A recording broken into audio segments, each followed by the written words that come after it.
नमस्कार मित्रांनो.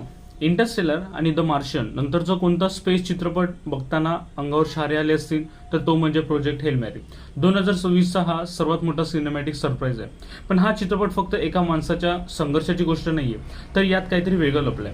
कथा आहे रायन गॉसलिंगची, जो एका स्पेसशिपमध्ये शुद्धीवर येतो, पण त्याला काहीच आठवत नाहीये. पृथ्वीवरचा जो सूर्य आहे तो हळूहळू मरतोय आणि त्याला वाचवणारा हा एकमेव माणूस. रायन गॉसलिंगने खूप उत्तम काम केलेलं आहे. एका अशा माणसाची हतबलता आणि जिद्द त्याने पडद्यावर जिवंत केली. तो स्वतःच्या अस्तित्वासाठी नाही तर संपूर्ण मानवजातीच्या अस्तित्वासाठी लढतो.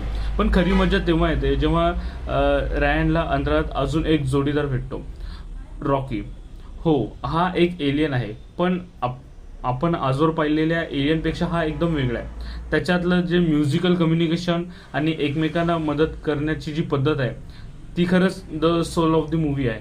दिग्दर्शक लॉर्ड आणि मिलर यांनी या दोघांची केमिस्ट्री इतकी सुंदर दाखवली की तुम्हाला विसर पडेल की हा एक CGI आहे.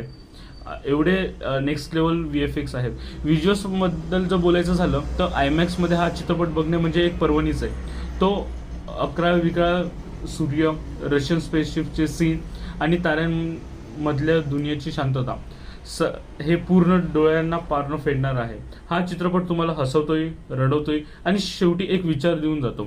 थोडक्यात सांगायचं तर प्रोजेक्ट हेल मॅरी हा खरंच एक मास्टरपीस आहे. सायन्स असो किंवा इमोशनल, हा चित्रपट कुठेच कमी पडत नाही. मी तुम्हाला जेन्युइन मत देईल की प्रोजेक्ट हेल मॅरी जेवढं पॉसिबल होईल तेवढं थिएटरमध्येच बघा.